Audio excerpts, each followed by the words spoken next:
राम राम भाइयों, क्या हाल है।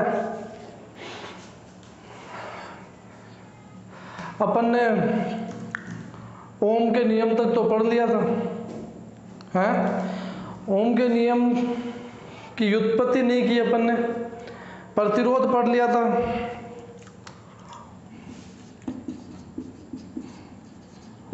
और इसकी निर्भरता पढ़ ली थी, ठीक है। तो अपन ने देखा था कि जो प्रतिरोध होता है वो किस किस पर निर्भर करता है।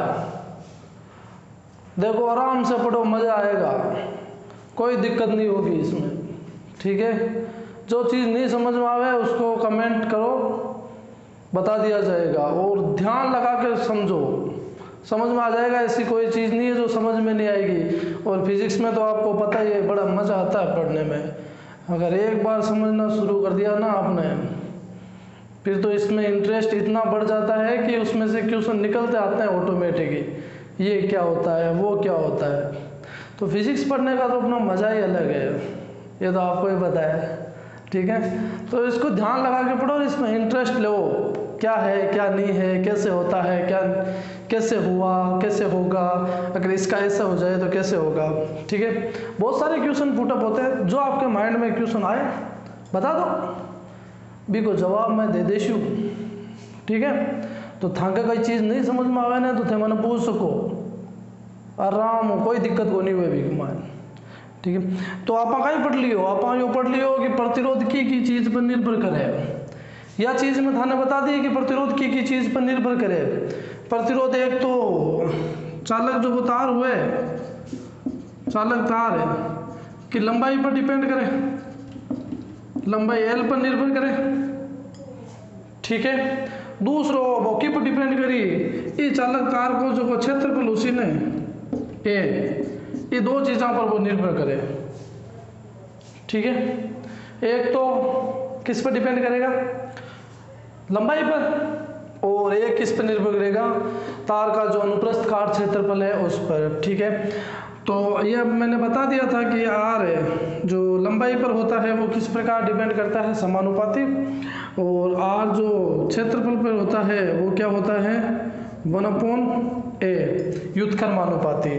तो यहाँ से अपने पास आर समानुपाती L/a आया था, इसको चिन्ह को हटाया था अपन ने। तो अपन ने एक स्थिरांक यूज कर लिया था रो L/a, जहाँ रो क्या थी, प्रतिरोधकता, क्या थी, प्रतिरोधकता, जिसे विशिष्ट प्रतिरोध भी नाम दिया था, ठीक है। क्लियर था यहाँ तक। इसकी डेफिनेशन ले ली थी, इसका मात्रक ले लिया था, इसकी विमा ले ली थी, सारी चीज़ क्लियर हो गई थी, ठीक है। अब अपन आगे चलते हैं, ओम के नियम की व्युत्पत्ति करेंगे अपन। देखो, ओम के नियम की व्युत्पत्ति करने से पहले मैं आपको दो इम्पोर्टेंट सूत्र बताता हूँ कैसे होते हैं, ठीक है। इनको ध्यान में रखना, आप नोट लगा के लिख लो चाहे इसको, ठीक है। सूत्र इंपॉर्टेंट है, इससे इन्हीं सूत्रों की सहायता से ये जो अपने पास दो सूत्र आएंगे ना, एक तो रो का आएगा और एक सिग्मा का आएगा, दो का सूत्र आएगा अपने पास, ठीक है। इन्हीं दो सूत्र की सहायता से अपन देखेंगे कि जो चालक तार का प्रतिरोध है या प्रतिरोधकता है वो ताप पर किस प्रकार निर्भर करती है। टेम्परेचर, ताप बढ़ावा जरा कहीं उसी, ताप घटावा जरा कहीं उसी, एक सूत्र आसी ने दो बम आप आराम आसानी हो बता दिया कि ताप पर वो की प्रकार निर्भर करे, ठीक है। तो यह सूत्र ने आराम ध्यान हो समझियो, रो और एल सिग्मा का सूत्र निकाल रहा हूँ मैं, आप देखना। अपने को पता है ओम के नियम से, ओम का नियम क्या कहता है कि V = IR होता है साहब, ठीक है। ये ओम का नियम है, V = IR, ठीक है। और प्रतिरोध से अपन ने देखा था, प्रतिरोध R क्या आया था, रो L/a,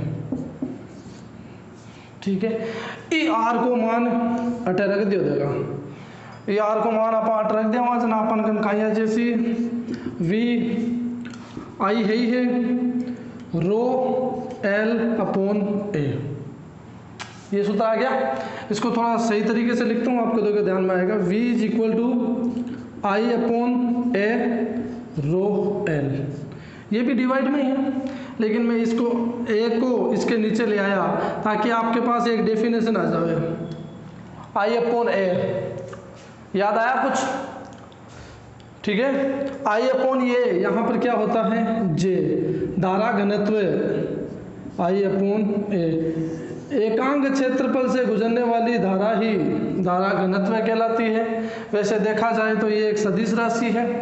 ठीक है, ये मैंने पिछले वीडियो में बता दिया था।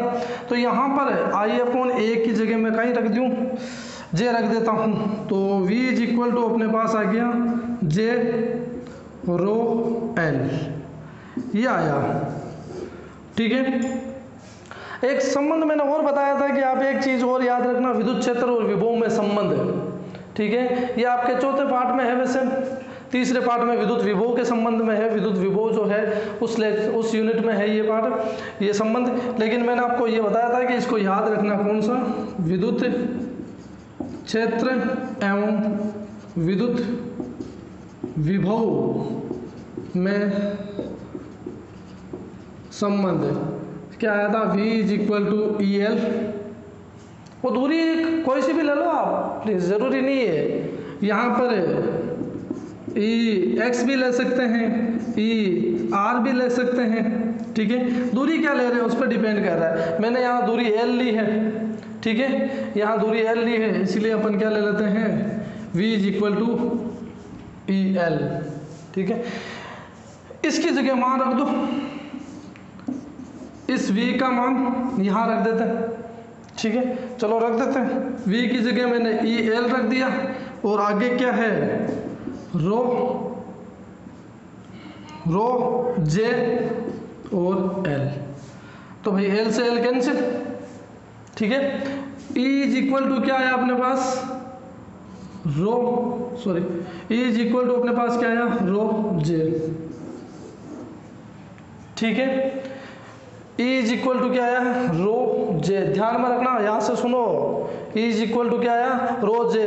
इसको यहीं रोकना एक बार, इसको यहीं रोकना एक बार।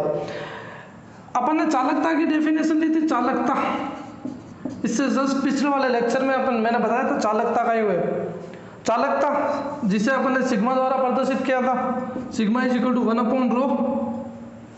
ठीक है, तो यहाँ पर मैं एक बार रख रहा हूँ, इस सूत्र को यहाँ पर होल्ड करना एक बार, इसी से वापस कंटिन्यू करूंगा। लेकिन एक छोटी सी चीज बीच में और बता देता हूँ आपको। देखो, सिग्मा इज इक्वल टू क्या आया था, 1 रो। तो यहाँ पर मैं रख देता हूँ sigma is equal to rho is equal to 1 sigma. Rho is equal to क्या आ गया था, 1 सिग्मा। तो ई तो ही है, रो की जगह मैं क्या रख दूं, 1 सिग्मा, 1 सिग्मा। ठीक है, और ये जे है, ये इसको गुणा कर दो तो जे इज इक्वल टू क्या आ जाएगा, ये भी एक सदिश राशि है, ये भी एक सदिश राशि है। बहुत ही इंपॉर्टेंट सूत्र इस बार के लिए,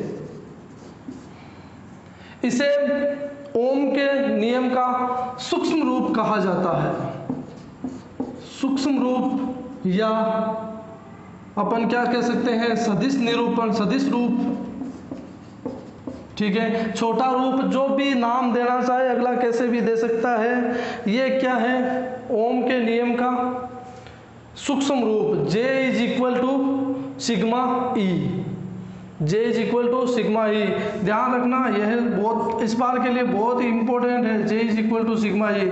यहाँ से भी आप निकाल सकते हो, और इसका एक और तरीका बताऊंगा मैं, क्या, इसका एक और तरीका बताऊंगा, वो भी देख लेना। अगर वो ज़्यादा अच्छा लगे तो उसको अपना लेना, अगर ये सही है तो इसको अपना लेना। आपके जो दिमाग में आए कि ये मेरे समझ में आया है वो रख लेना। ठीक है, यहाँ से मैंने बता दिया कि ये ऐसे आया है, इसको सदिश सूक्ष्म रूप, ओम के नियम का सूक्ष्म रूप या सदिश रूप भी कहा जाता है। ठीक है, या आपसे क्वेश्चन पूछे कि धारा घनत्व और विद्युत क्षेत्र में संबंध स्थापित करो ओम के नियम से। ठीक है, या सीधा ही कहते हैं कि ओम के नियम को बताते हुए J is equal to sigma E सूत्र की व्युत्पत्ति कीजिए। ऐसे ही पूछो ना, कोई दिक्कत नहीं है, आराम से क्लियर हो जाएगा। ठीक है, ये चीज़ क्लियर है। ठीक है, इसका एक और तरीका बताऊंगा भाई, एक और तरीका बताऊंगा जिससे ये सूत्र आएगा। अगर वो अच्छा लगे तो वो ले लेना, और ये अच्छा लगे तो ये रख लेना। ठीक है, वापस हटा रहा हूँ, इसको ध्यान में रखना है। ठीक है, देख लेना, जो चीज़ जो समझ में आए वही रख लेना।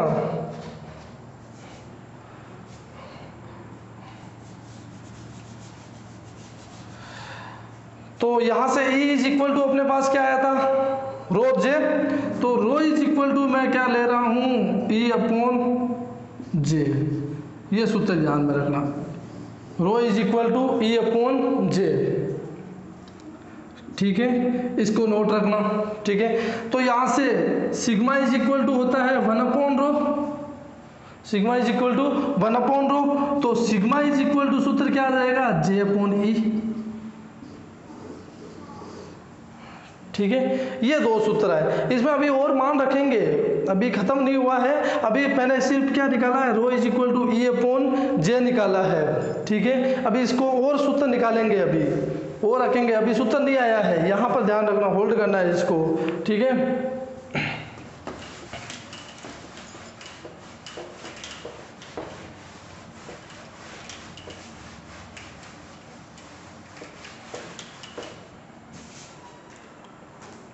देखो कहीं आए हो आप नहीं, rho is equal to E upon J और सिग्मा इज इक्वल टू आया जे अपॉन ई। चलो ठीक है साहब, ये आ गया ना। अब अपना कहीं करा धारा और अपवन वेग के संबंध से, विद्युत धारा एवं अपवन वेग के संबंध से, ये अपन ने पढ़ा था ना, धारा और अपवन वेग में संबंध क्या होता है। ठीक है, धारा और अपवन वेग में संबंध है, क्या आया था, I is equal to N E A V D, यही था। ठीक है, N E A V D, जहाँ वी डी क्या है, अपवन वेग, वी डी है अपना अपवन वेग, और आई है धारा। वीडी का सूत्र क्या था, अपवन वेग का सूत्र, देखो याद रखना, अपवन वेग VD is equal to E tau upon M, ये था ई टो अपॉन एम। तो इस वीडी का मान, इस वीडी का मान भाई यहाँ रख देते हैं अपन। ठीक है, और ए को नीचे ले आते हैं। दो काम करें, एक तो इस एन ने कहीं अट नीचे ले आवा, और एक वीडी की जगह वो मान रख देवा। दो काम करा, जना सूत्र कहीं बने, देखो देखा,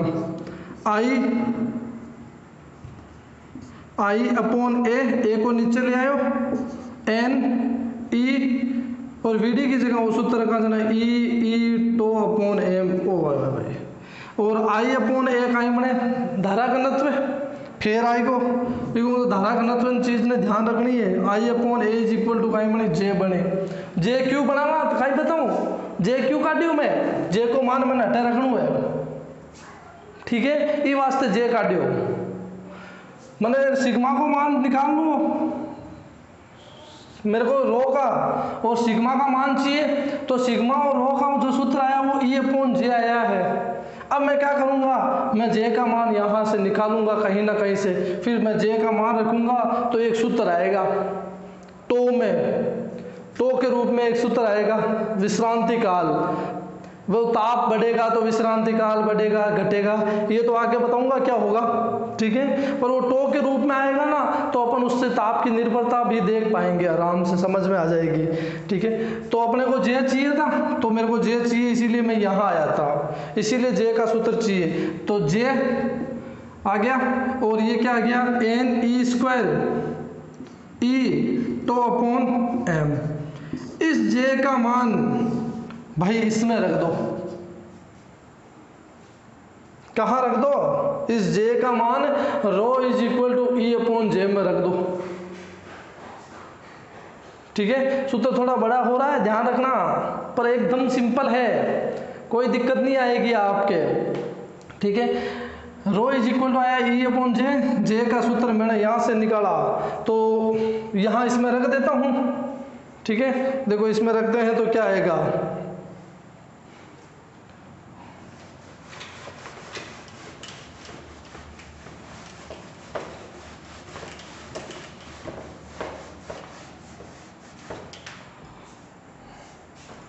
देखो भाई जे का मान यहाँ रखते हैं, rho is equal to E divided by J को सूत्र आयो है N E square E tau upon M, N E square E tau upon M, ये रख दिया।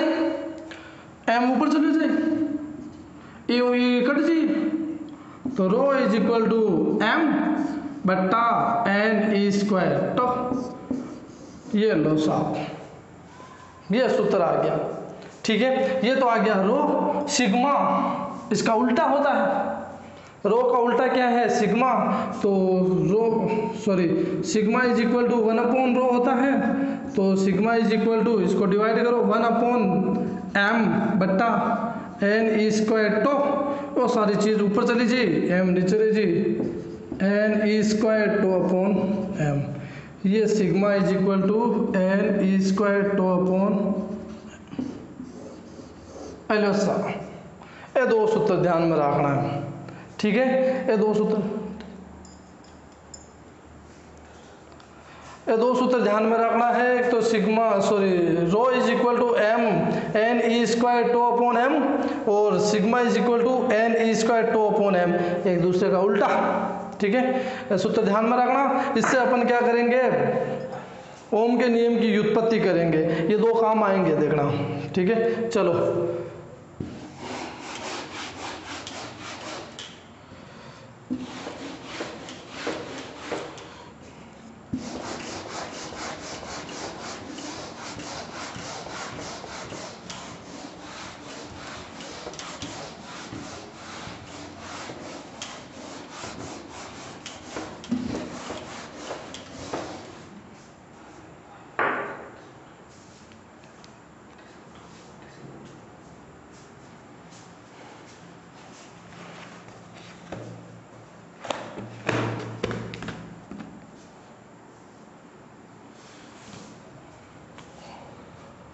ओम के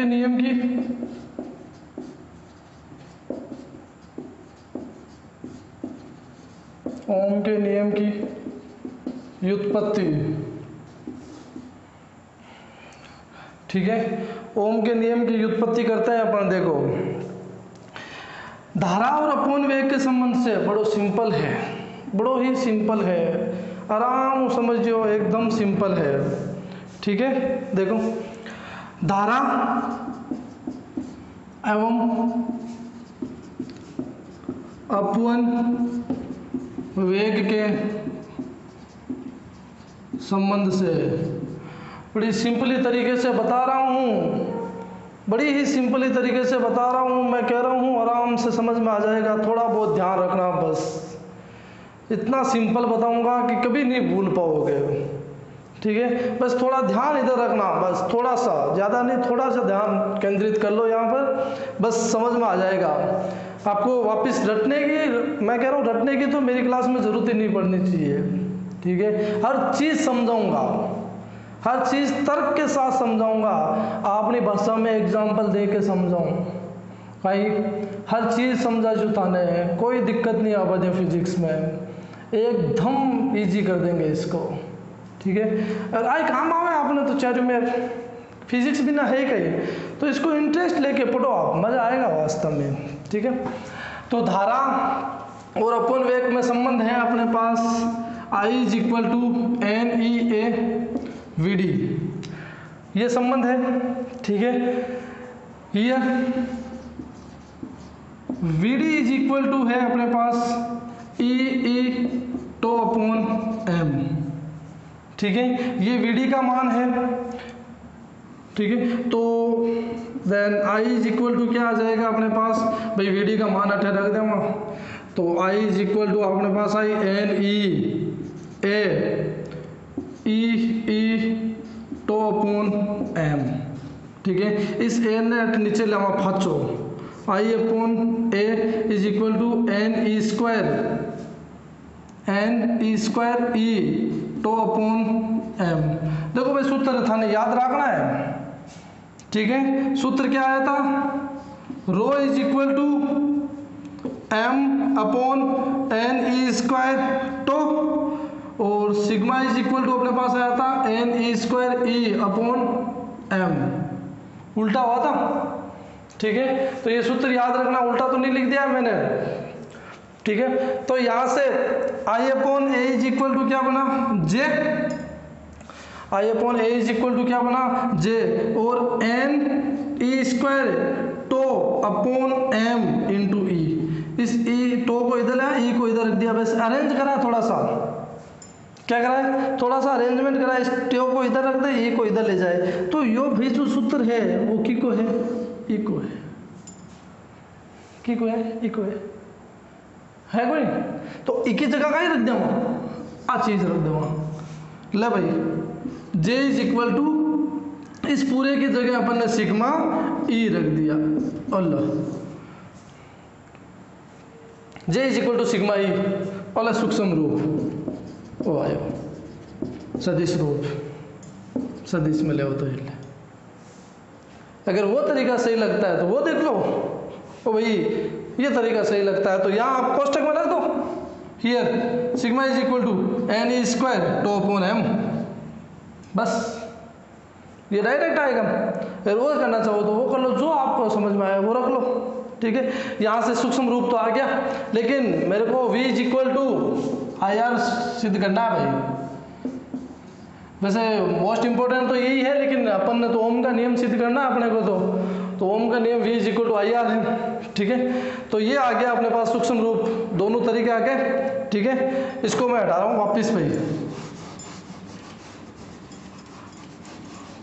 अब ले देखो पुनः पांचवा चीज ले कहीं आ धारा और अपॉन वेग में संबंध ले पाचो ले जना I is equal to N E A V D. अब आई को बदलना नहीं है साहब, ध्यान में रखना। इतनी देर अपन आई अपॉन ए कर रहे थे, ठीक है, जे के रूप में ला रहे थे, लेकिन ओम के नियम में जे है ही नहीं। अब ध्यान में रखना, और आई और ए को बदलना मत, क्योंकि इसके तो रूप में चाहिए भाई अपने को, तो इसकी जगह अपन जे रख देंगे तो ओम का नियम आएगा कहाँ से, कौन आवे। तो इसको है जैसे ही रहने देना भाई, है जैसे, ठीक है, इसको है जैसे ही रहने देते हैं अपन, ठीक। वीडी का मान रख देते हैं एक बार के लिए, किसका मान, हियर वीडी का मान वापस रख देते हैं, लो वीडी इज इक्वल टू सा अपने पास ई टो अपॉन एम था, ये तो रख देते हैं कोई बात नहीं, ये लो I upon I is equal to N ई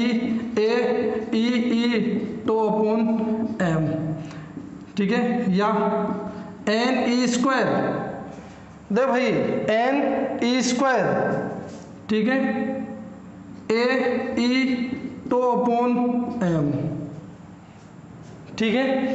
फिर वापिस चलो इसको, ये सूत्र आया ना आई इज इक्वल टू एन, इधर आओ, आई इज इक्वल टू सूत्र आया अपने पास, मैं नहीं दिख रहा हूँ कोई दिक्कत नहीं, I is equal to N E square A E tau upon M, ये सूत्र आया, ठीक है। फिर भाई बात आएगी अपने विद्युत क्षेत्र एवं विभव के संबंध से, V is equal to E L था, तो E इज इक्वल टू क्या आ जाएगा, V अपॉन एल। ये चीज यहां रखो, ये चीज यहां रख देते हैं, ठीक है। तो I इज इक्वल टू क्या आएगा अपने पास, एन ई स्क्वायर ए, तो E की जगह मैं रख रहा हूं V M divided by L, E की जगह मैंने क्या रख दिया, V अपॉन एल। बात समझ में आएगी, ठीक है।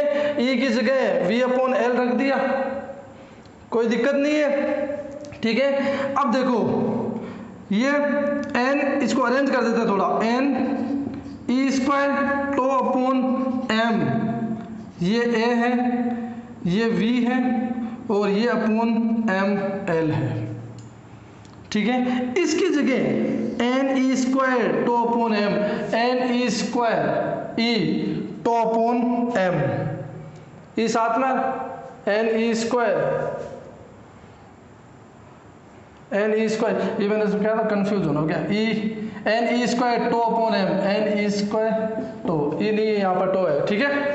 तो इसकी जगह अपन क्या रख देते हैं, यहाँ तो सही रखा था पर वो सूत्र टो, ई की जगह टो लगना बस, ठीक। यहाँ क्या रख देते हैं अपन सिग्मा, क्योंकि सिग्मा इज इक्वल टू अपने पास सूत्र क्या है N E square tau upon M, इसकी जगह ये रख दो तो I is equal to sigma, ठीक है, sigma A V upon M तो हट गया ना, एम दोबारा कहाँ से आ गया, ये एम एल, ठीक है, ये सूत्र आ गया I is equal to sigma A V upon L, ठीक है। वापिस इधर आओ एक बार,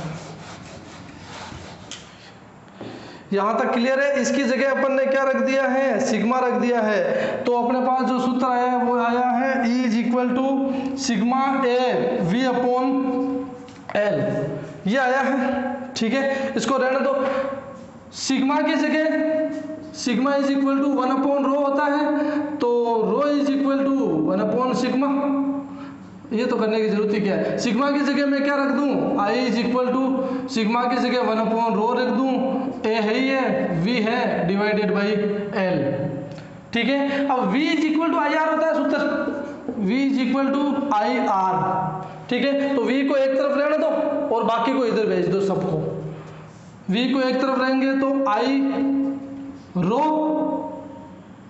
आई इसको रो से गुणा कर दिया, इसको एल से भी कर देते हैं, डिवाइड में ए चला जाएगा इज इक्वल टू वी, यही है, रो एल को आई से गुणा कर दिया, ये डिवाइड में चला गया is equal to V, here rho L upon A, R is equal to क्या आया था, रो एल अपॉन ए, इसकी जगह अपन क्या रख देते हैं I, R is equal to V, V is equal to I R, ये हमको नियम, ठीक है। एकदम सिंपल है, एकदम सिंपल है। दोबारा देखो, यहाँ से देखो, यहाँ से ये तो आप जो भी लेना चाहो आप ले लेना आराम से, जो भी आपको रखना है वो समझ में आ रहा है तो वो रख लेना, अगर ये समझ में आ रहा है तो ये सूत्र निकाल लेना। वीडी का मान रखो धारा और अपॉन वेग के संबंध में, वीडी का मान रखा तो ये अपने पास ये सूत्र आया, ठीक है। इसमें अपने पास क्या आ गया, N E square, N E square tau upon M आ गया, N E square tau upon M sigma होता है, तो अपन ने ये सिग्मा रख दिया, ठीक है। वी की जगह, ई की जगह विद्युत क्षेत्र और विभव के संबंध से E is equal to V upon L, ठीक है। वैसे विद्युत क्षेत्र और विभव में संबंध होता है V is equal to E L, तो मैंने E की जगह V अपॉन एल रख दिया, ये V अपॉन एल, और इस पूरे सूत्र की जगह अपन ने सिग्मा रख दिया, तो अपने पास सूत्र आया I is equal to sigma A V upon L, ठीक है। अपने को तो V is equal to I R चाहिए, तो एक तरफ V को रहना तो बाकी को इधर भेज दिया, तो रो L को I से गुणा कर दिया, इसको यहाँ से डिवाइड कर दिया, ठीक है। I rho L upon A is equal to V, और प्रतिरोध R इज इक्वल टू क्या होता है, रो L अपॉन ए, तो रो L अपॉन ए की जगह R रख दिया इज इक्वल टू V, तो V is equal to I R.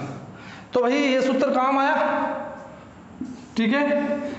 ये सूत्र क्या आ रहा है, काम, इसीलिए ये मैंने सूत्र बताया था निकाल के। उस सूत्र निकालते टाइम अपने पास ये रूप भी आया था, ठीक है, और वैसे डायरेक्ट भी ये रूप आ रहा है, ऐसे भी सूत्र निकलने के बाद भी, तो जो रूप आपको समझ में आ रहा है वो तरीका रख लेना, ठीक है। और बाकी ओम के नियम की व्युत्पत्ति एकदम सिंपल, ठीक है, लिख लो।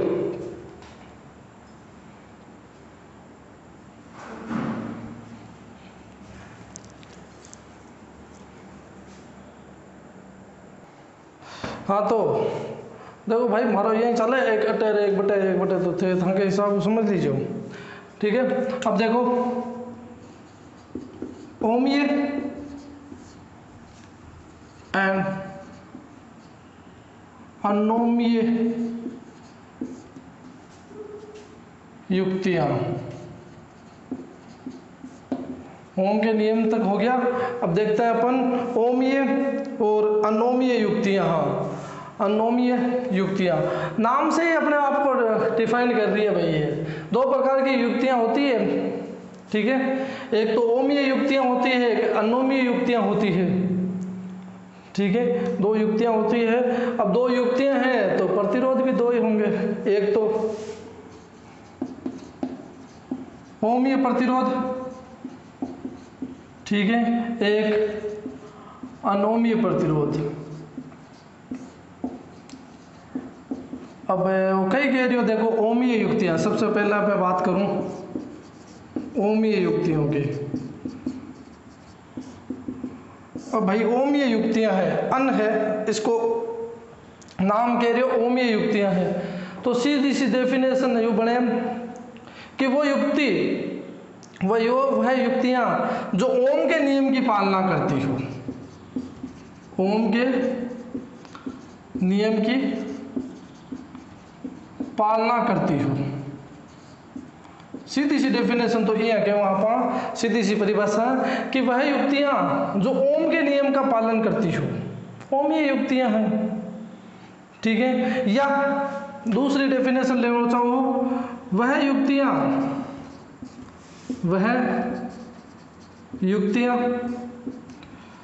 जिसमें V और I में ग्राफ, बात तो भाई होगी घुमावा से, V और I में जो ग्राफ होता है वो एक सरल रेखा प्राप्त होती है। क्या प्राप्त होती है? सरल रेखा।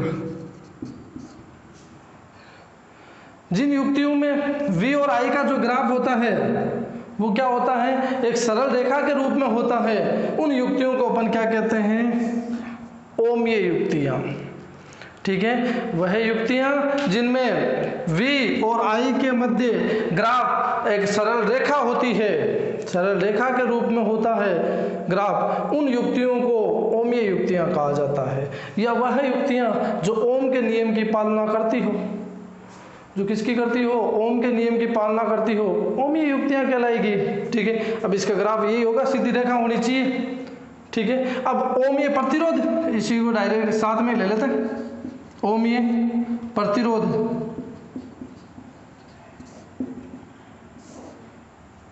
ठीक है। वह प्रतिरोध R is equal to V is equal to I R होता है, V is equal to I R, तो R is equal to V upon I, ठीक है। वह प्रतिरोध जो ओम के नियम की पालना करता हो, जो ओम के नियम की पालना करता हो, मतलब एकांक लंबाई पर प्रतिरोध जितना था उतना ही अगले लंबाई पर प्रतिरोध हो, उतना ही अगले लंबाई पर प्रतिरोध हो, तो प्रतिरोध का मान क्या चल रहा है? एक समान चल रहा है, ठीक है। तो वो क्या हो जाएगा? ओमीय प्रतिरोध। जो ओम के नियम की पालना करता है R, वो क्या है? ओम है, ओमीय है। वह प्रतिरोध जो ओम के नियम की पालना करता है, इसी की भी डेफिनेशन ऐसे भी ले सकते हो। वह प्रतिरोध जिसमें ये R ही तो है, किसको शो कर रहा है? R को ही शो कर रहा है, ढाल, ठीक है। R को ही शो कर रहा है, तो V और I में ग्राफ, जिन प्रतिरोधों में V और I में ग्राफ एक सरल रेखा होती है, उन प्रतिरोधों को अपन क्या कहते हैं? ओमीय प्रतिरोध है। क्लियर है? नाम खुद डेफिनेशन बना रहा है। अब अनोमीय आ गया साहब, ओमीय के आगे क्या जुड़ गया? अन जुड़ गया। तो वह युक्तियां जो ओम के नियम की पालना नहीं करती हो, उनको अपन क्या कह देंगे? अनोमीय युक्तियां जो ओम के नियम की पालना, अनोमीय, ठीक है, जो ओम के नियम की पालना क्या करती हो? ओम के नियम की पालना नहीं करते हो, वो युक्तियां क्या कहलाएगी? अनोमीय युक्तियां। जो करती है वो ओमीय है, जो नहीं करती है वो अनोमीय है, ठीक है। जैसे इसमें I और ये V है, अगर अपन देखें तो टॉर्च जो होती है, बल्ब की टॉर्च जो होती है, उसका ग्राफ इस प्रकार आता है, बल्ब, ठीक है। ये डायोड होता है, उसका ग्राफ इस प्रकार जाता है। I और V में जो ग्राफ होता है, इसका मतलब एक सीधी रेखा है नहीं भाई, ठीक है। ऐसी रेखा है, इसका मतलब प्रतिरोध का मान है चेंज है, प्रतिरोध का मान क्या है, अलग अलग है, कहीं पर ज़्यादा है, कहीं पर कम है, कहीं पर नगण्य है, ऐसे प्राप्त हो रहा है। तो उन युक्तियों को अपन ने किस में रख दिया, अनोमीय में रख दिया। उन युक्तियों को अपन ने किस में रख दिया, अनोमीय में रख दिया। विद्युत अपघट्य भी एक इसका एग्जाम्पल है, उसका ग्राफ ऐसे होता है भाई, विद्युत अपघट्य। तो ये 3 एग्जाम्पल, तीनों के ग्राफ बना के बता सकते हो आप। डायोड, ठीक है, ये ओम के नियम की पालना नहीं करते हैं, और ऐसे प्रतिरोध क्या कहलाएंगे, अनोमीय प्रतिरोध। जो ओम के नियम की पालना नहीं करते हैं उन प्रतिरोधों को अपन क्या कहेंगे, अनोमीय प्रतिरोध, और जो पालना करते हैं उन्हें अपन क्या कहेंगे, ओमीय प्रतिरोध। ठीक है। अब देखो यहाँ पर ग्राफ ऐसे आ रहा है वक्र के रूप में, सीधी रेखा आती तो अपन कहते हैं कि ओम के नियम का पालन करता, लेकिन ये नहीं करता। ये डायोड वगैरह जो है 16वें लेक्चर में आएगा, बहुत ही फैंटास्टिक लेक्चर है, बहुत मस्त मजा आएगा। ठीक है, तो इनको अपन ने क्या कह दिया, अनोमीय युक्तियां। ठीक है, आगे का अगले लेक्चर में। जय हिंद, जय भारत।